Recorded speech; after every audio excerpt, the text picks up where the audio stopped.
Ushbu loyiha Agrobank hamkorlikda Samarqand viloyati Bulung'ur tumani Uraqli mahallasida 976 va 985 sonli konturda amalga oshirilmoqda. Bu yerda piyoz ekilgan, maydon hajmi jami 10 gektar, uzunligi 250 metr, bo'yin 400 metr hisoblanadi.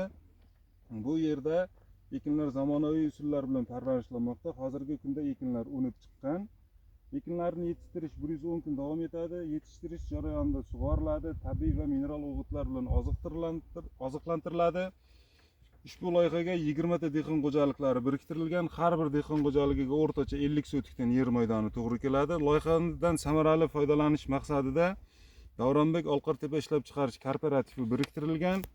Ushbu loyiha bo'yicha har bir gektardan 100 tonnadan jami 1000 tonna hosil olish rejalashtirilgan. Mazkur ekin yig'ishtirib olingandan so'ng ikkinchi ekinga ham yuqori daromadli ekin turini ekish orqali yer egalarining daromadlarini yanada oshib boriladi.